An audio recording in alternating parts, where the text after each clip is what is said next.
Reciban nuestro saludo al iniciar la actividad orientadora número 6 de farmacología clínica.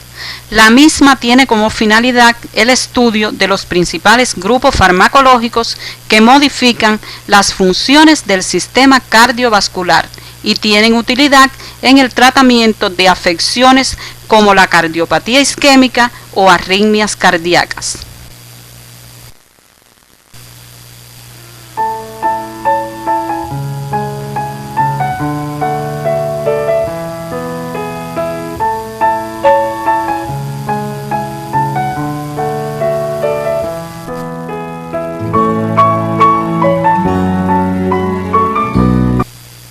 Los objetivos de este tema son explicar el uso de los medicamentos capaces de actuar sobre el sistema cardiovascular a través de sus características farmacodinámicas, farmacocinéticas, efectos indeseables e interacciones medicamentosas.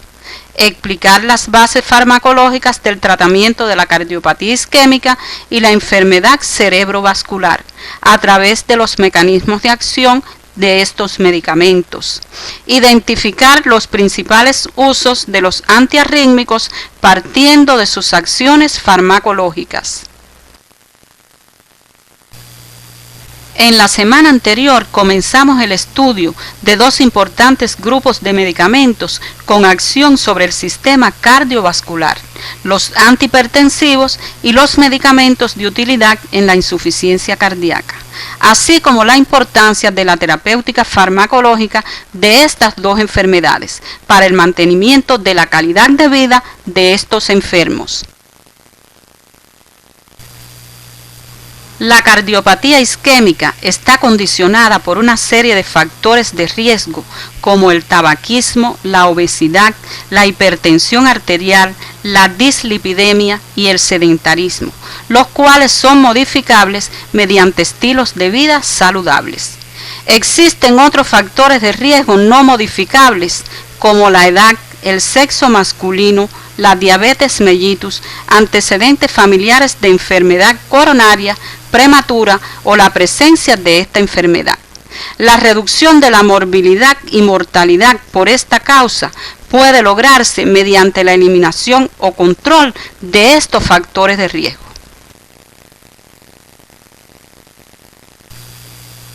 El principal síntoma de la cardiopatía isquémica es la angina de pecho, definida como dolor, opresión o malestar, generalmente torácico, atribuible a isquemia miocárdica transitoria, asociado principalmente con enfermedad coronaria obstructiva.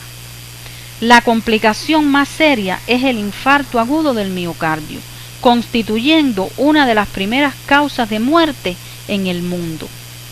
Existen tres tipos de angina: la angina de esfuerzo, provocada por el ejercicio y asociada a ateroesclerosis; angina de reposo, asociada a vasoespasmo coronario; angina inestable, implica la evolución complicada de la placa ateroesclerótica. Aunque sea cual sea la causa, existe siempre un desequilibrio entre el aporte y las demandas de oxígeno del miocardio.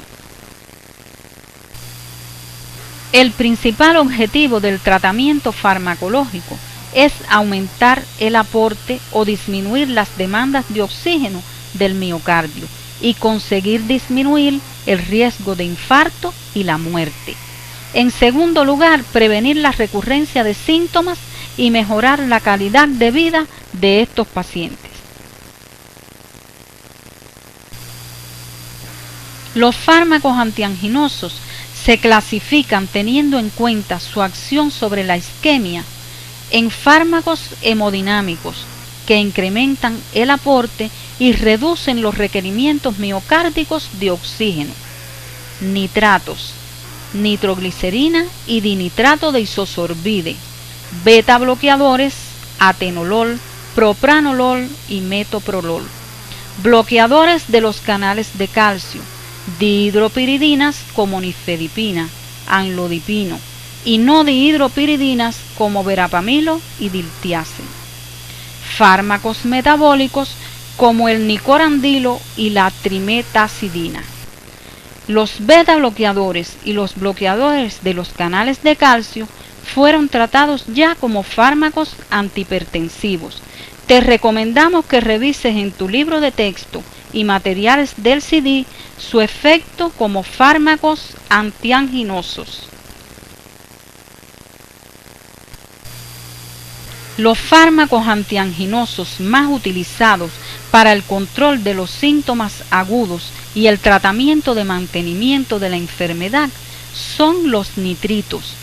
Los mismos actúan al liberar el radical libre óxido nítrico de la pared vascular.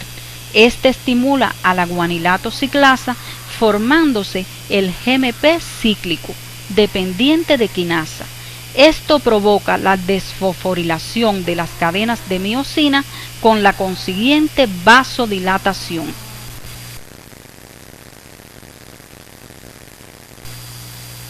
Los cambios hemodinámicos ocurridos son los más importantes en su efecto antianginoso y provocan venodilatación, reduciendo la precarga. Disminuyen la resistencia vascular periférica por vasodilatación arterial, reduciendo también la poscarga. La disminución del retorno venoso y la presión arterial reducen la tensión intramiocárdica y las necesidades de oxígeno del corazón. Reducen el trabajo del corazón y las demandas de oxígeno del miocardio. En los vasos coronarios provocan dilatación de los mismos y redistribución del flujo coronario desde la región epicárdica hacia el subendocardio. Además tienen un efecto antiagregante plaquetario, lo que les confiere también utilidad como fármacos antianginosos. Los principales efectos adversos son derivados de su acción vasodilatadora, como la cefalea, que aparece entre el 25 y 50% de los pacientes tratados. Su intensidad y duración pueden obligar a suspender el tratamiento. La misma disminuye o desaparece entre 1 o 2 semanas. Además puede aparecer rubor, vértigo, nerviosismo, taquicardia, mareos, sudoración, debilidad, hipotensión ortostática y la tolerancia a los nitritos, frecuente y que puede llevar a cambios en la frecuencia de administración. Otras reacciones adversas relacionadas con el sistema digestivo o cutáneas, te recomendamos las revises en tu libro de texto y otros materiales que aparecen en el CD de la asignatura. Los bloqueadores beta, como el propranolol y el atenolol, son fármacos de primera elección en el tratamiento de la cardiopatía isquémica. Los cambios hemodinámicos beneficiosos en la angina están dados por la reducción de las necesidades de oxígeno del miocardio al inhibir de manera competitiva las acciones de las catecolaminas sobre los receptores beta-1 cardíacos. Disminuyen la frecuencia cardíaca, disminuyen la conducción auriculoventricular, disminuyen la fuerza de contracción del miocardio y producen disminución de la presión arterial. Son fármacos de primera elección en el tratamiento de la angina estable, donde aumentan la tolerancia al ejercicio y disminuyen el consumo de nitroglicerina. En la angina inestable, en el infarto agudo del miocardio y en la prevención secundaria del infarto. Con la suspensión brusca de estos fármacos puede aparecer exacerbación de la crisis de angina e infarto agudo del miocardio, por lo que se deben retirar gradualmente. Se contraindican en la angina variante de Prinzmetal, ya que agravan el vasoespasmo, como consecuencia del predominio de la actividad de receptores alfa en los vasos coronarios al estar bloqueados los receptores beta. Todos los fármacos del grupo de los bloqueadores de los canales de calcio son eficaces en el tratamiento de la cardiopatía isquémica.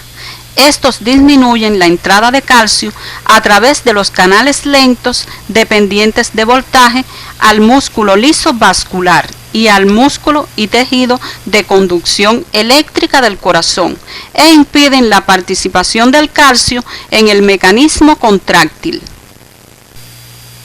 Los efectos hemodinámicos más importantes de estos fármacos se deben a la disminución de la resistencia vascular periférica, disminución de la presión arterial, disminución de la presión sistólica ventricular, lo que lleva a una disminución de la poscarga y a una disminución de las necesidades miocárdicas de oxígeno. Por otro lado, se produce una disminución de la resistencia vascular coronaria, lo que se traduce en un aumento del aporte de oxígeno al miocardio. Las plaquetas juegan un papel primordial en la génesis de las enfermedades tromboembólicas, al estimular localmente los factores de la coagulación sanguínea, lo que refuerza aún más la agregación plaquetaria. Por tanto, los fármacos antiagregantes plaquetarios son de gran valor terapéutico en estas enfermedades y contribuyen de manera importante en la disminución de la mortalidad por estas enfermedades. Los antiagregantes plaquetarios son un grupo de compuestos cuyo principal objetivo es evitar la activación de las plaquetas. Se clasifican según su mecanismo de acción en inhibidores de la ciclooxigenasa, donde encontramos al ácido acetilsalicílico, antagonistas del receptor para el ADP, como la ticlopidina y el clopidogrel, y otros como los antagonistas de las glicoproteínas 2B, 3A, los inhibidores de la activación plaquetaria y los inhibidores de la enzima tromboxano sintetasa y receptores de tromboxano. De ellos, los más utilizados son el ácido acetilsalicílico y la ticlopidina, por lo que estudiaremos su mecanismo de acción antiagregante plaquetario. El ácido acetilsalicílico o aspirina inactiva irreversiblemente a la enzima ciclooxigenasa mediante un proceso de acetilación. Recordarás que esta enzima cataliza la conversión del ácido araquidónico en endoperóxidos cíclicos. De esta forma, se impide la síntesis del tromboxano A2, que es un poderoso vasoconstrictor y agregante plaquetario. Como las plaquetas no pueden sintetizar nuevas proteínas por ser células anucleadas, el efecto de la aspirina persiste el tiempo de vida de la plaqueta, o sea, mientras persiste en la circulación. La ticlopidina ejerce su efecto antiagregante al interferir con la activación plaquetaria mediada por ADP, como consecuencia del bloqueo de la unión del ADP a su receptor en las plaquetas. El resultado neto de tales acciones es el bloqueo de la agregación plaquetaria y la retracción del coágulo. Los efectos indeseables más importantes de la aspirina a las dosis empleadas como antiagregante plaquetario son los trastornos gastrointestinales como dolor epigástrico, acidez y náuseas. Con menor frecuencia se produce sangramiento digestivo. Todo esto es resultado de la inhibición de la síntesis de prostaglandinas citoprotectoras de las células de la mucosa gástrica. Se ven con más frecuencia en ancianos y en pacientes con trastornos de la coagulación. La ticlopidina puede provocar náuseas y diarreas, erupciones cutáneas maculopapulares y urticariformes, hemorragias leves en un 5% y severas en un 1% de los pacientes, neutropenia severa pero reversible en el 1% de los casos, aumento de los niveles de colesterol sérico sin alterar la relación HDL LDL. Los antiagregantes plaquetarios tienen una indicación común: la prevención de los accidentes trombóticos en el sector arterial. De esta forma están indicados en enfermedades cerebrovasculares como la isquemia cerebral transitoria y la prevención secundaria de la enfermedad cerebrovascular. En enfermedades cardiovasculares como la angina inestable, prevención primaria de infarto de miocardio, prevención secundaria de enfermedad coronaria, posoperatorios de puentes coronarios y válvulas cardíacas protésicas. Enfermedades renales como mantenimiento de la permeabilidad de fístulas arteriovenosas y reducción de la progresión de la enfermedad glomerular. En todas estas indicaciones es el ácido acetil salicílico o aspirina el medicamento de elección.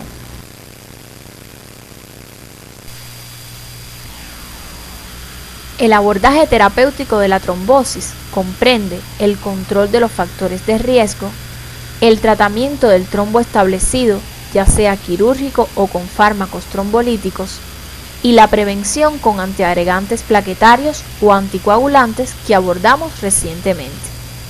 Los fármacos fibrinolíticos o trombolíticos se comportan como activadores exógenos del sistema fibrinolítico. La característica más importante que debe buscarse con estos medicamentos es la fibrinoespecificidad en su acción, y atendiendo a esta característica se clasifican en tres grandes grupos: agentes inespecíficos o fibrinolíticos.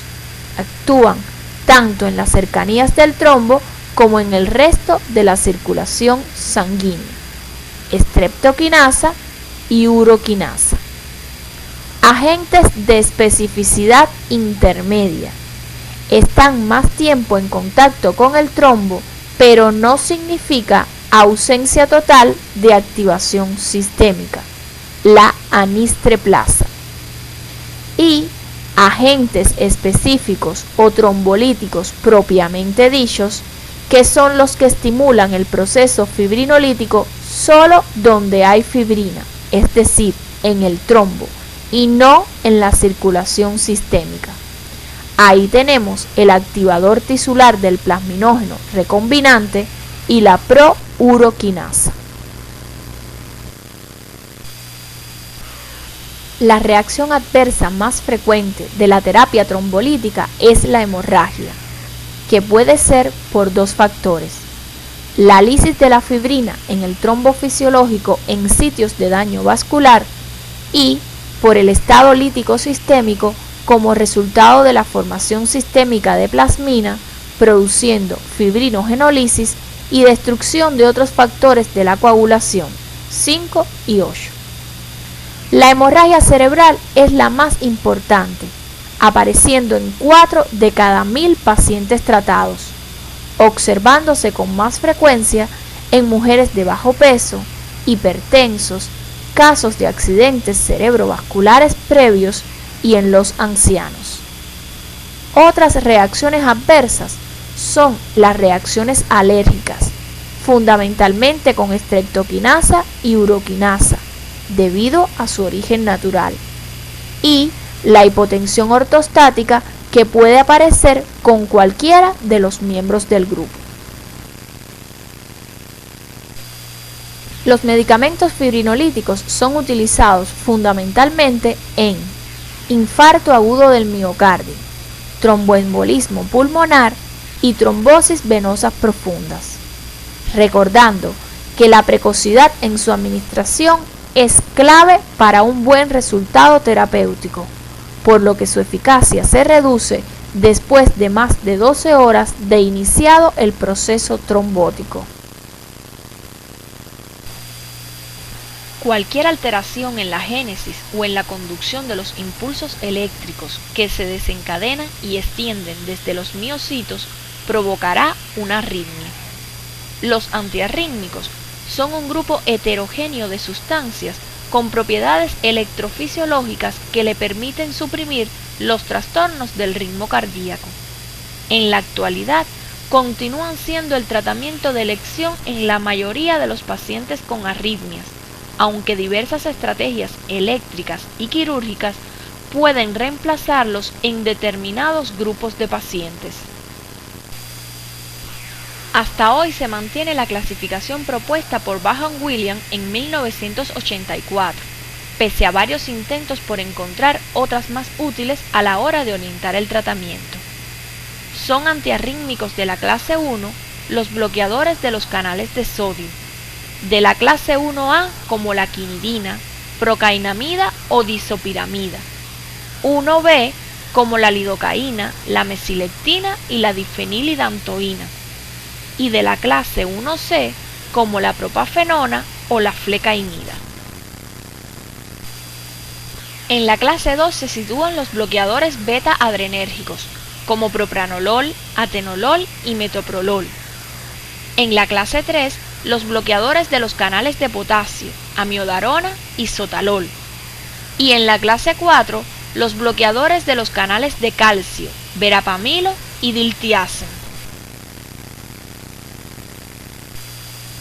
Otras drogas antiarrítmicas no incluidas en esta clasificación son atropina, isoprenalina, adenosina, cloruro de magnesio, adrenalina, digoxina y cloruro de calcio.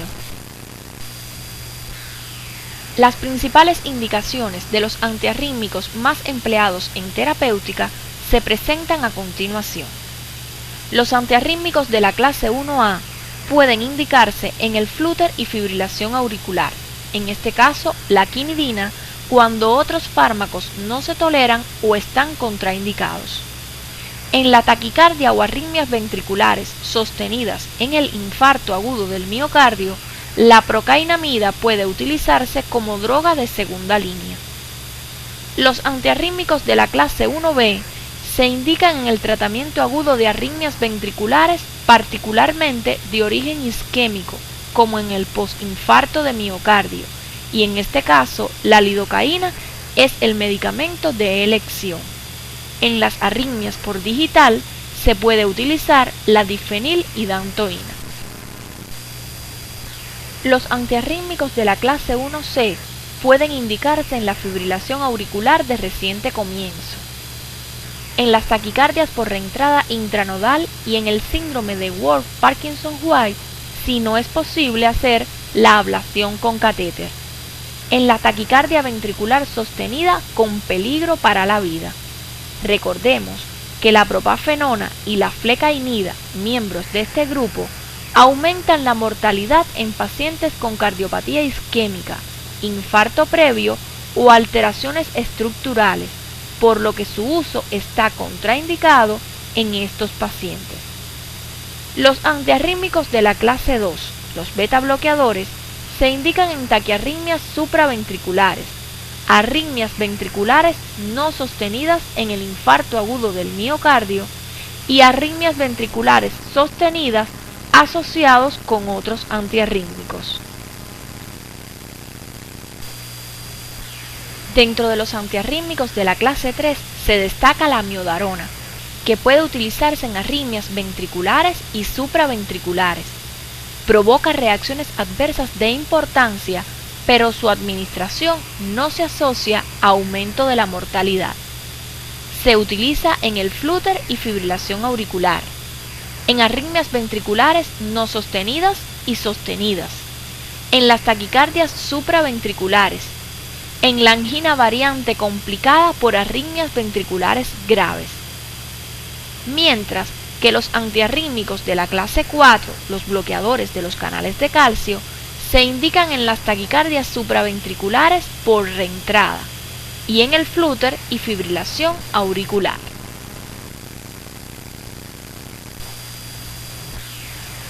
El empleo de este grupo de fármacos requiere tener presentes sus riesgos y beneficios. Los fármacos antiarrítmicos pueden reducir los síntomas relacionados con la arritmia. Algunos reducen la mortalidad a largo plazo en pacientes asintomáticos, comprobado para los beta bloqueadores. Dentro de los riesgos están los efectos adversos relacionados con altas concentraciones, efectos adversos no relacionados con altas concentraciones, efectos adversos potenciados por la combinación con otras drogas o el estado del corazón, y el efecto proarritmogénico. Aunque es más significativo con algunos fármacos, todos los antiarrítmicos tienen la capacidad de desencadenar arritmias.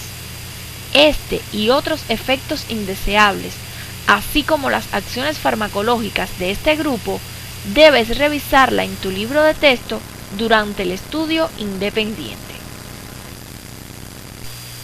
Al finalizar la actividad orientadora, podemos arribar a las siguientes conclusiones. El principal objetivo del tratamiento farmacológico de la cardiopatía isquémica es aumentar el aporte o disminuir las demandas de oxígeno del miocardio para conseguir reducir el riesgo de infarto y la muerte.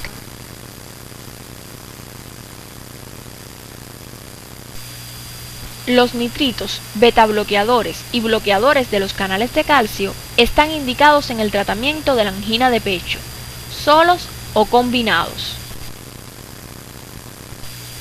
La terapéutica de la trombosis comprende el control de los factores de riesgo, el tratamiento del trombo establecido y la prevención de eventos posteriores. Los antiarrítmicos se indicarán en las arritmias sintomáticas cuando el poder profiláctico del fármaco supere sus efectos indeseables. Este tema lo puedes revisar en el libro de texto Farmacología Humana de Flores. No olvides revisar otros materiales que se orientan en la guía de estudio del tema y se encuentran en el CD de la asignatura. El dolor se define como una sensación desagradable, subjetiva y asociado a un componente emocional que en ocasiones no se correlaciona con el daño objetivo. En la próxima actividad orientadora estudiaremos los fármacos empleados en el tratamiento del dolor, las diferencias en las indicaciones de antiinflamatorios no esteroideos, hipnoanalgésicos y anestésicos locales, basadas en el tipo de dolor y las características del medicamento.